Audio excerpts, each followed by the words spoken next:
এখন আসলে কথার এক ধরনের রাজনীতি আমরা চলছি, পুরো রাজনীতির মাঠ উত্তপ্ত, কারা বড় কারা ছোট, কি শালীন কি অশালীন। রাজনীতিতে বক্তৃতা কথার এগুলোর শালীনতা আদৌ কিছু আছে কিনা?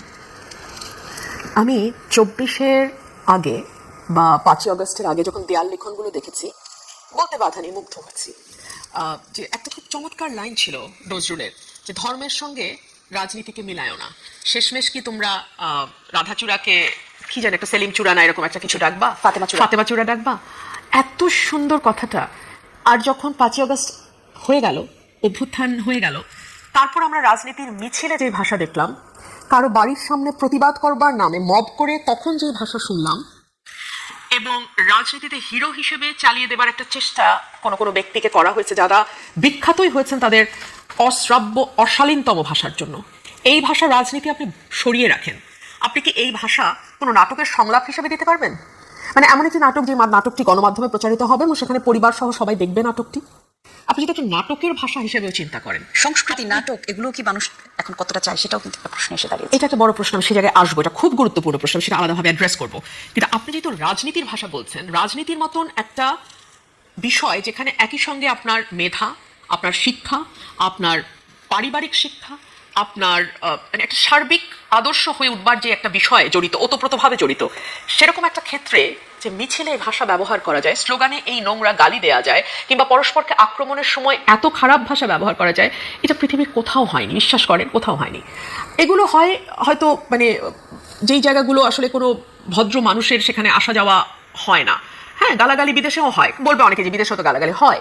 কখন হয়? রাতের বেলা যখন পাবগুলোতে মারামারি হয়, তখন এক মাতাল আরেক মাতালকে গালি দেয়, এবং তাদের দুই মাতালকে ধরে যখন বাউন্সার বাইরে ফেলে দেয়, তখন হয়তো লাস্টে একটা গালি দিয়ে ফেলে দেয়। কিন্তু এগুলো আসলে মানে একটা ফর্মাল জায়গায় কখনো সভ্য সমাজে আলোচনা, মানে এগুলো হয় না, কিন্তু হয়েছে। এখন আপনি যে প্রশ্ন করলেন নাটক, সিনেমা, গান, নাচ, আমি হতাশ হয়ে গেছিলাম গত 1.5 বছরে, মানে ইউনুস আমলে, যখন আমি দেখেছি মঞ্চ নাটক বন্ধ হয়ে যাচ্ছে, যখন আমি দেখেছি গানের আসর বন্ধ হয়ে যাচ্ছে, যখন আমি দেখেছি মাজার ভাঙা হয়েছে, যখন আমি দেখেছি যে আপনার মেয়েদের ফুটবল খেলা স্বাধীনতা অশালীনতার নামে বন্ধ করা হয়েছে, যখন আমি দেখেছি যে বিভিন্ন জায়গায় প্রেক্ষাগৃহগুলোতে মানুষ ভয় পাচ্ছে, সিনেমা দেখতে যেতে ভয় পাচ্ছে, তখন আমিও ভয় পেয়েছি যে আমরা আসলে কোন বাংলাদেশ দিকে যাচ্ছি। এরপরে গত 6 মাসে সরকার আসবার পরে প্রত্যেক আশা করেছিল অবস্থার পরিবর্তন হবে। এমনকি বাংলাদেশের চলচ্চিত্র সেন্সর বোর্ড যে সিনেমাটাকে রিলিজ করেছে, 13 বছর হলে আপনি সিনেমাটা দেখতে পারেন, বনলতা এক্সপ্রেসের কথা আমি বলছি, সেটা নিয়েও ব্রাহ্মণবাড়িয়াতে আমাকে মানববন্ধন করতে হচ্ছে। তারপরেও কিন্তু সিনেমাটা সেখানে সম্প্রচারিত হয়নি। সম্প্রচারিত হয়েছে ফরচুনেটলি, এটা কোনো ব্রাহ্মণবাড়িয়া কিন্তু কোনো প্রেক্ষাগৃহ না, ওটা ভেঙে ফেলেছে মৌলবাদীরা আগে। হ্যাঁ, সো ওটা একটা স্টুডেন্টদের প্রাইভেট উদ্যোগ ছিল, মাঠে ইয়ে করবে, পরের দিন ওরা মাঠে করতে পেরেছে, মানে ইটস এ গুড নিউজ যেটা পেরেছে, কিন্তু তার জন্য আমাকে রাস্তায় দাঁড়াতে হচ্ছে। এবং সরকার আটগাড়ি পুলিশ পাঠিয়ে সিনেমা বন্ধের পক্ষে কাজ করেছে। আপনি চিন্তা করেন, সরকার আটগাড়ি পুলিশ পাঠিয়ে সিনেমাটা যাতে প্রদর্শিত না হয় সেই ব্যবস্থা করেছে। এরপরে আপনি আসেন মেয়েদের উপর মরাল পুলিশিং, কিছুটা হয়তো কমেছে, কিন্তু কতটা কমেছে? আমি বললাম না যে মানুষের আওয়াজ শোনা কিন্তু এখন খুব কঠিন কিছু না। আপনি ফেসবুকে গেলে মানুষের আওয়াজ পাবেন। সাধারণ মানুষ বলছে যে, ধরেন যে সিএনজি ড্রাইভার বলছে, আমি রাত 2টা-3টার সময় ট্রিপ মেরে বাসায় ফিরতাম, কোনোদিন ভয় লাগে নাই। এখন তো যাত্রী পাই না সন্ধ্যার পরে, কেউ তো বেরোতে চায় না, কোথায় ছিনতাই হবে, কোথায় একটা অপহরণ হবে, কোথায় তার নারী সদস্যের উপরে একটা লাঞ্ছনার ঘটনা ঘটবে। সো মানুষের মধ্যে এই যে ভীতি কিন্তু খুব ভয়াবহ। ভীতি এমন জিনিস যেটা অ্যাকচুয়ালি হবে কি হবে না তার চেয়ে ভীতিটা বড় হয়ে দাঁড়ায়। সো মানুষ খুব প্রয়োজন না হলে বের হয় না। আপনি লক্ষ্য করবেন, আমি কিন্তু গত 15 বছর রাত 12টা-1টা পর্যন্ত টকশো করেছি। তখন আমার কথাগুলো যাদের খুব মিষ্টি লাগতো তারা কিন্তু এখন পাওয়ারে কিংবা অপোজিশনে, অর্থাৎ দে আর দি পাওয়ার পার্সন নাও। আমার কোথাও টকশোতে দেখেন আপনারা? কারণ আমি 7টার পরে চেষ্টা করি বাসা থাকার। আমি অনিরাপদ বোধ করি। রাত 12টার সময় চ্যানেলের গাড়িতে আমি ফাঁকা রাস্তায় ফিরবো, আমি অনিরাপদ বোধ করি। হ্যাঁ, এটা আমি বলেছিলাম ইউনুসের সময়, তখন অনেক ট্রোল হয়েছিল আমাকে নিয়ে। আল্লাহ তার জবাব এই দেশের মানুষ যারা ট্রোল করেছিল তাদেরকে দিয়েছে। একটার পর একটা ঘটনা যখন ঘটতে শুরু করলো, এটার জবাব মানুষ পেয়ে গেছে। অর্থাৎ এই যে ধর্মভিত্তিক রাজনীতির যে চর্চা আমরা দেখছি, সেই চর্চার কোনো চাপে আপনিও পড়েছেন কিনা? দেখুন, উগ্রপন্থার সমস্যাটা কি? উগ্রপন্থার মানেই হলো তারা মনে করে তারা সঠিক, বাকি সবাই বেঠিক। আপনারও যে আপনার মতন করে ধর্ম পালনের অধিকার আছে, আপনারও যে ধর্ম পালন কিংবা না পালন করবার অধিকার আছে, এবং দিন শেষে আপনি যে কেবলমাত্র আপনার সমস্ত কর্মকাণ্ডের জন্য জবাব দিতে বাধ্য, আর কেউ না। এই কথাটা আসলে ওনারা ঠিক মানতে রাজি নন। ওনারা ওনাদের মতন করে ধর্ম দেখেন, যতক্ষণ না পর্যন্ত আমার অ্যাক্টিভিটি কাউকে ক্ষতি না করছে। অ্যাবসলিউটলি, এটা একদম মানে একটা নর্মাল ব্যাপার। কিন্তু মুশকিল হচ্ছে যে ধর্মের সঙ্গে যখন রাজনীতি মিলে যায়, এটা নিয়ে খুব বিখ্যাত কিছু কথা আছে যে মানে সবচেয়ে দুষ্ট লোকের রাজনীতিতে সবচেয়ে দুষ্ট লোকের শেষ আশ্রয় হচ্ছে ধর্ম। যখন সে যুক্তিতে পারবে না, যখন সে জনপ্রিয়তায় পিছিয়ে পড়বে, যখন সে কল্যাণমূলক রাষ্ট্র প্রতিষ্ঠায় মানে মানুষের কল্যাণ হয় এরকম কোনো সার্ভিস বেসড পলিটিক্স করতে ব্যর্থ হবে, তখন তার লাস্ট আশ্রয় হচ্ছে আইদার ধর্ম আর উগ্র জাতীয়তাবাদ। এই দুটো হচ্ছে তার লাস্ট রিসোর্ট। সো ধর্মকে যদি আপনি রাজনীতির সঙ্গে মিলিয়ে ফেলেন, তখন না ধর্ম টেকে না রাজনীতি থাকে। সেই জায়গা থেকে আসলে ওই যে আপনি যেটা বলছিলেন যে তরুণ রাজনীতিবিদ, ধর্মভিত্তিক রাজনীতি যারা হচ্ছে, আমরা যেমন একটা জায়গাতে শুনতে পাচ্ছি যে রুবিন ফারহানা আবার নতুন রাজনীতি দলের সঙ্গে সংযুক্ত হবেন। আপনি কারোর সাথে যোগ দিচ্ছেন কিনা দলে আমাদের? একদম না। I have seen enough and I can differentiate with one party from the other. প্রত্যেকের একটাই লক্ষ্য, আমি চেয়ারে বসবো, বসার পর কিন্তু সেম অ্যাক্টিভিটিস গুলো হবে। খুব মজা। দেখুন, আমি আপনাকে যে কথা দিয়ে আমি শুরু করেছি, আমি বারবার আপনাকে ওই দিকেই নিয়ে যাবো। রাজনীতিবিদরা যার যার স্বার্থে কাজ করবে, আমরাও যে সরকার যখন থাকে তার পক্ষে কাজ করে, ইভেন জুডিশিয়ারিও বাধ্য হয় কাজ করতে। কিন্তু একজন রিক্সা চালক বা একজন সিএনজি ড্রাইভার, সে কিন্তু কারো অধীনস্থ না। সে কিন্তু মসনদের পাশেও যায় না, মসনদের লোকজনের সাথে তার উঠা বসা নয়। সে স্বাধীন মানুষ, দরিদ্র হতে পারে কিন্তু সে স্বাধীন। সে যখন বলে যে আমরা কি চেয়েছি আর কি পেলাম, আমরা তো আগে বেটার ছিলাম, এটা আমি বললে অনেক রকম কথা বেরোবে। ও রুমিন বোধহয় আওয়ামী লীগের সঙ্গে, রুমিন বোধহয় আওয়ামী লীগের সাথে যোগ দেবে। না রে ভাই, না, আমার মতন এত শক্ত ক্রিটিক আওয়ামী লীগের বাংলাদেশে কেউ ছিল না। আমি খুব বিনীতভাবে মনে করি যুক্তি, তর্ক, তথ্য দিয়ে, একেবারে পরিসংখ্যান দিয়ে টকশোতে কথা বলা, এটা আমার স্টাইল, এটা আমি শুরু করেছিলাম।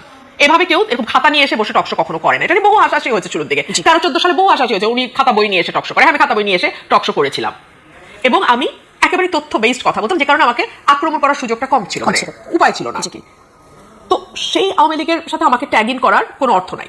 কিন্তু আমি যা ফিল করি, আমি দেখি ওই সিএনজিওয়ালাটাও একই রকম ফিল করে। আমি বললে আপনি ট্যাগ দিবেন, কিন্তু সিএনজিওয়ালাকে আপনি কি ট্যাগ দিবেন? সে তো মসনদে কোনোদিন ছিলও না, মসনদে কোনোদিন যাবেও না। তো ওই মানুষটার কথাকে তো আপনার ভ্যালু করতে হবে। তাহলে আপনার রাজনৈতিক ভবিষ্যৎ কি? মানে তাহলে আপনি কিভাবে রাজনীতি করবেন? দেখুন, আমি ভবিষ্যতের ব্যাপারে একেবারেই আল্লাহর উপর নির্ভরশীল। কারণ আমি দেখেছি জীবনে, আমার এই মধ্য জীবনে এসে আমি দেখেছি, জীবনে যা হওয়ার কথা আপনি কখনো চিন্তাও করবেন না, আপনি সেটা হবেন, সেটাই ঘটবে আপনার জীবনে। আর যেটা আপনি মনে করবেন শতভাগ নিশ্চিত, দেখবেন হাতের ভাগ দিয়ে নাই হয়ে গেছে। সো ভবিষ্যৎ আল্লাহর হাতে। তবে হ্যাঁ, আমার নিজের তো একটা চাওয়া পাওয়ার ব্যাপার আছে, ইচ্ছার ব্যাপার আছে। আমি একজন রাজনীতিবিদ হতে চাই, আর বাকিগুলো হচ্ছে বাই প্রোডাক্ট। মন্ত্রী বলেন, এমপি বলেন, এগুলো বাই প্রোডাক্ট। এটা আপনাকে সবসময় বলতে শুনেছি, কিন্তু আমি একজন রাজনীতিবিদ হতে চাই, আমি মানুষের জন্য কাজ করতে চাই। গান্ধী কখনো পাওয়ারে যায় নাই, কোনোদিন যায় নাই। সুভাষ বোস কখনো পাওয়ারে যায় নাই। মৌলানা ভাসানী কখনো পাওয়ারে যায় না। পাওয়ার তাদের অ্যাট্রাক্ট করে। কিন্তু আমাদের এই দেশে তো টিকে থাকা কঠিন হয়ে যায় যখন আপনি পাওয়ারের কাছাকাছি না। আমার জীবন তো অনেক 2/3 শেষ, আর কি, আর অল্প, আর 1/3 বাকি। আল্লাহ পার করে দিবেন। পাওয়ার নিয়ে আমার আসলেই মাথা ব্যথা নাই, একদম নাই। সেক্ষেত্রে মানে আপনি যে রাজনীতিটা করছেন এখন, আসলে বলা হচ্ছে সরকার দলের ছাড়া বাকি যে সংসদ সদস্য, তারা আসলে বরাদ্দ, সরকারি বরাদ্দ এরকম ভাবে পাচ্ছেন না। আপনি যে প্রতিশ্রুতিগুলো দিয়েছেন আপনার এলাকাতে, সেগুলো তাহলে কিভাবে পূরণ করবেন? কেমন পাচ্ছেন বরাদ্দ, সেই বিষয়টা যদি একটু বলতেন। বরাদ্দ কম পাচ্ছি, বরাদ্দ প্রায় পাচ্ছি না, এবং ওই মন্ত্রণালয় ঘুরে মন্ত্রীদের হাতে পায়ে ধরে বোধহয় কিছু কাজটা জানা যায়, সেগুলো আসলে করছি না। হাতে পায়ে ধরা তো সম্ভব না, গিয়ে হয়তো বলতে পারি, বললে কতটুকু শুনবে মন্ত্রীরা আমি তাও জানি না। এসব তারা মন্ত্রী হচ্ছে দেখে কোনোদিন 15 বছরে দেখিও নাই। এদের সাথে যে আমার ম্যাক্সিমামের সাথে, সরি নট যে কাউকেই মন্ত্রীদের দেখি নাই, বাট ম্যাক্সিমাম মন্ত্রীকে আমি জীবনে দেখি নাই। সো এদের সাথে আবার পরিচিত হয়ে গিয়ে কথা বলাটা little difficult for me. So যাদেরকে কথা দিয়েছেন এলাকাতে, সেই প্রতিশ্রুতিগুলো কিভাবে? তাদেরকে একটা বিষয় বুঝতে হবে যে অনেক সময় বৃহত্তর স্বার্থের দিকেও তাকাতে হয়। আমি যদি সাধারণ মানুষের কথা না বলি, পার্লামেন্টের একটা মানুষ আপনি পাবেন না, কেউ বলছে না। মানে আমি চুপ থেকে দেখেছি যে কেউ বলে কিনা, না কেউ বলছে না। এনসিপি মাঝে মাঝে 2-1 কথা বলার চেষ্টা করে, বাট এর বাইরে কেউ বলছে না। হ্যাঁ, সো আমাকে বলতে হবে, এতে সরকারি বরাদ্দ আসুক বা না আসুক। আর মানুষের হাতে সব হিসাব থাকে, মানুষ দিন শেষে হিসাব করে ফেলে, কারণ কিছু না দিয়েও তো আমাকে কিছু দিতেই হবে। একজন চোর এমপি কতটুকু কাজ করে, আর আমি তো আমার পুরোটা দিয়ে কাজ করছি। সো কিছু না হলেও তো কিছু হয়। মানুষ কিন্তু, আমার দেশের মানুষ অল্পতে তুষ্ট, এবং তারা বুঝতে পারে যে আমার চেষ্টা আছে কিনা। ধন্যবাদ। আমরা আবার একটা বিরতি নিয়ে ফিরছি। সময় আমাদের কাছে খুব বেশি নেই, কিন্তু যে বিষয় নিয়ে কথা না বলে আপনাকে আজকে ছাড়তে চাই না, সেই বিষয়টি হচ্ছে আওয়ামী লীগের পুনর্বাসন এবং শেখ হাসিনার দেশে ফেরা। আপনি কি মনে করেন যে কথা আমরা শুনছি, তিনি দেশে ফিরবেন ডিসেম্বরে? আপনার কাছে কি মনে হয়, তিনি কি ফিরবেন কিনা? উনি ডিসেম্বরে ফিরবেন কিনা আমি জানি না, তবে আমি একজন রাজনৈতিক ক্ষুদ্র কর্মী হিসেবে যেটা বুঝি, উনি ফিরবেন, ফিরতেই হবে ওনাকে। ফিরতে হবে কয়েকটা কারণে। আপনি যদি একেবারে নিরপেক্ষভাবে দূর থেকে দাঁড়িয়ে ওনার অবস্থানটা চিন্তা করেন, ওনার পরিবারের একটা দীর্ঘ ইতিহাস আছে রাজনীতির, এবং একটা দীর্ঘ ত্যাগের মধ্যে দিয়ে তার পরিবারকে যেতে হয়েছে। ইনফ্যাক্ট তিনি তার পুরো পরিবারকে হারিয়েছেন এই রাজনীতির কারণে। তার সঙ্গে জড়িয়ে আছে তার পরিবারের সঙ্গে তার আরো বৃহৎ পরিবার, তার দল, যে দলটিকে একেবারে ভেঙে চলে যাওয়া অবস্থায় 75 থেকে 80 তিনি 81 সালে ফিরে এসে হাল ধরেছিলেন, এবং 81 থেকে 26 46 বছর উনি এই দলটার প্রধান হিসেবে মাঠে, রাজনীতির মাঠে, সংসদে, রাষ্ট্র ক্ষমতায় এবং বিরোধী দলে থেকে লড়াই করেছেন। সো এখন যদি উনি না আসেন, ওনার পরিবার তো কেবলমাত্র উনি এবং ওনার 2 সন্তান নন, ওনার পরিবার হচ্ছে আওয়ামী লীগের এই বিশাল পরিবার। সো এই কোটি কোটি নেতাকর্মী, সমর্থক, ভোটার, যারা ভোটার ধরেন নেতাকর্মী বাদ দিলেন, হ্যাঁ, সাধারণ মানুষ, তাদের কি হবে? 1, 2 হলো ওনার পরিবার এবং ওনার ব্যক্তির যে ত্যাগ এই রাজনীতির পেছনে, সেটা কোথায় যাবে? 3 হলো ওনার বয়স হচ্ছে, আল্লাহ না করুক ওনার স্বাভাবিক মৃত্যু যে কোনো দিন হতে পারে। বিদেশের মাটিতে যদি ওনার মৃত্যু হয়, that is the end of the story. মানে ওনার রাজনৈতিক জীবন, ওনার দলের ভবিষ্যৎ সবকিছুর উপরে that will be the last nail in the coffin. So আমার মনে হয় এগুলো আমি যেমন মানে দূর থেকে দেখে হিসাব করি একজন রাজনৈতিক কর্মী হিসেবে, আমি চিন্তা করেছি আসা না আসার মধ্যে ইয়েটা কি, উনিও নিশ্চয় করেন। আর উনি ফিরে আসলে সবচেয়ে বেকায়দায় কারা পড়বে আপনি বলেন তো? এটা আমি আরো 9 মাস আগে বলেছিলাম, সবচেয়ে বেকায়দায় পড়বে সরকার, সবচেয়ে বেকায়দায়। আজকে স্বরাষ্ট্রমন্ত্রী বলেছেন যে 5ই আগস্ট ঘিরে যে তৎপরতা আওয়ামী লীগ করতে চায় সেই মুরুদ আওয়ামী লীগের নেই। আপারে 4 অগস্ট 2024 বিএনপির মুরুদ ছিল না। এরকম বড় বড় দল দেখলে মনে হয় আর কিচ্ছু নাই, কোত্থেকে যে বেরোবে এটা হিসাব করে পাবেন না। আপনি আমাকে বলেন না, এই আপনারাই আর আমরা তো একই জায়গায় বহু স্টকশো করেছি। 4 অগস্ট 2024 বিএনপি কই ছিল? সুতরাং নাইটাই এগুলো বলা যায়, হাসিনাও বহু বলছে বিএনপি নাই, এগুলো বললে শান্তি লাগে, শান্তি পাওয়ার জন্য বলে, ওটা কোনো অসুবিধা নেই, পলিটিক্যাল রেটরিক। যদি নাই থাকে তাহলে আর শো ন্যারেজ দেখে সব কর্মীকে ভিতরে রাখতে হয় কেন? তাহলে 5 জনের মিছিলে 500 জনের নামে মামলা হয় কেন? কেন আমার এলাকায় যেই ছেলেটা হয়তো দল কোনোটাই করে না, হাসের ইলেকশন করেছে আমার সাথে, তার নামও আওয়ামী লীগের মধ্যে ঢুকাই দিয়ে মামলা দিতে হয়? এত ভয় কেন সরকারে যদি আওয়ামী লীগ কোথাও নাই থাকে?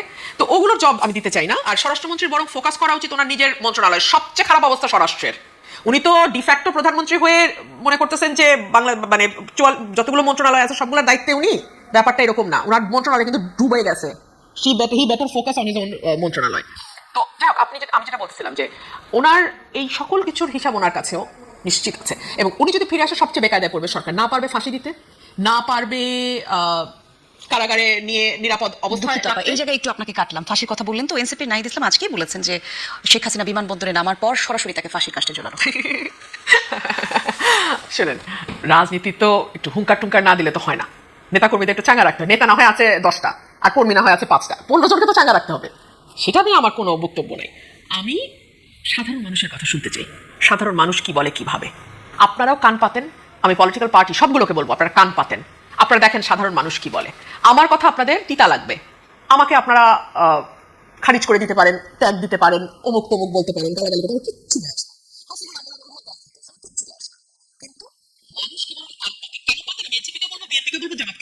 কারণ মানুষকে ঘিরে আপনাদের কাজ। আর আওয়ামী লীগকেও বলবো কান পাতেন, মানুষ কি বলে বোঝার চেষ্টা করেন। আপনারা যে যখন ক্ষমতায় থাকে সে কিন্তু মানুষের পালসটা বুঝতে পারে না বলেই 5ই অগস্টের মতো ঘটনা ঘটে। তো সে কারণে আমি বলবো প্রত্যেকটা রাজনৈতিক দলকেই মানুষ কি বলে শোনেন, গণপরিবহন ব্যবহার করেন, রাস্তায় হাঁটেন, দুটো মানুষের সাথে কথা বলেন। আর কিছু না হোক ফেসবুকে দেখেন অনেক ছোট ছোট মোবাইল জার্নালিস্ট আছে, তারা কিন্তু ঠাস করে একে তাকে ধরে বাইট নেয়, কথা শুনে। সাধারণ মানুষ যারা দরবারের সঙ্গে যুক্ত না, দরবারহীন মানুষের কথা শুনেন, তাহলে বুঝতে পারবেন মানুষ কি চায়। যেটা বলছিলাম যে 2 বছর আগে জুলাই আন্দোলনের পট পরিবর্তনের পর বদলে গেছে বাংলাদেশের রাজনৈতিক বাস্তবতা, এবং সামনে আবারও 5 আগস্ট, এবং এই 5 আগস্টকে কেন্দ্র করে এক ধরনের রাজনৈতিক আলোচনা আবারও স্বরূপ এখন বর্তমানে। একটু বলবেন, গত 2 বছর পার হয়ে এখন নতুন সরকার, যদিও আপনি সংসদ সদস্য আগেও ছিলেন, এখনও আছেন, শুভকামনা সে কারণে আপনাকে, কিন্তু বলবেন যে এখন আসলে বাংলাদেশের রাজনীতি কোন দিকে যাচ্ছে, মূল কোথায় হচ্ছে? আমি একজন রাজনীতিবিদ, একজন আইনজীবী, একজন মানবাধিকার কর্মী হবার সঙ্গে সঙ্গে আমি বাংলাদেশের একজন নাগরিক। তো আমি বুঝতে চেষ্টা করি যে বাংলাদেশের মানুষ আসলে এই সরকারটির ব্যাপারে কি ভাবছে, কি বলছে। এবং আজকাল যেহেতু সামাজিক যোগাযোগ মাধ্যম প্রায় সকলেই ব্যবহার করে, তো আগে যেমন মানুষের খবর জানতে হলে একেবারে দূর দূরান্তে গিয়ে তাদের সঙ্গে সংযোগ স্থাপন করে জানতে হতো, এখন বিষয়টি আর তত কঠিন নয়। তো আপনি যখন সামাজিক যোগাযোগ মাধ্যম খুলবেন এখন, আমি মানুষের কষ্ট, ক্ষুব্ধতা, রাগ এবং প্রতারিত হবার একটা ছবি আমি খুব স্পষ্ট দেখি। ধরুন, আমি গত কদিন ধরে সামাজিক যোগাযোগ মাধ্যমে যখনই যাচ্ছি, আমি দেখছি সাধারণ মানুষ, একেবারেই সাধারণ মানুষ, যারা কোনো রাজনৈতিক দল করেন না, কোনো দল ক্ষমতায় আসলে তারা মন্ত্রী এমপিও কখনোই হবেন না, তারা কেউ সিএনজি চালক, কেউ বাসের ড্রাইভার, কেউ সবজি বিক্রেতা, কেউ একেবারেই কোনো সাধারণ কর্মকর্তা, কোনো অফিসার, তাদের কেউ বলছেন যে গ্যাস নাই, বাড়িতে চুলা জ্বলছে না, রাস্তায় বেরোলে সিএনজি চলছে না, ইলেকট্রিসিটি নাই। তারা বলছে যে ফ্যাক্টরিগুলো বন্ধ হয়ে যাচ্ছে বিকজ গ্যাস সরবরাহ নাই, বাজারে জিনিসপত্রের দাম 400 টাকা কেজি কাঁচামরিচ। আচ্ছা, কাঁচামরিচ ছেড়েই হয়ে রাখলাম, একটা লাউ কিনতে যাবেন 120 টাকা সর্বনিম্ন। আমি যেটা দিয়ে বাজার করি সেটা বলছি আপনাকে। 100 টাকার নিচে কোনো সবজি নাই, কোনো সবজি নাই। মাছ মাংস বাদ দিলাম।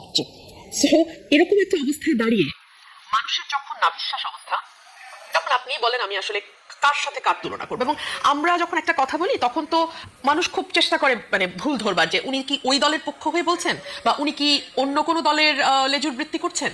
সাধারণ মানুষের কথা শুনেন, হ্যাঁ, কারণ আমরা রাজনীতিবিদ, আমরা আমাদের সুবিধা মতো কথা হয়তো অনেক সময় অনেকে বলে, কিন্তু সাধারণ মানুষের যদি আপনি দেখেন তারা বলবে যে আমরা 5ই অগস্ট কি করলাম যে আজকে আমাদেরকে এরকম দুর্ভোগের মধ্যে পড়তে হচ্ছে।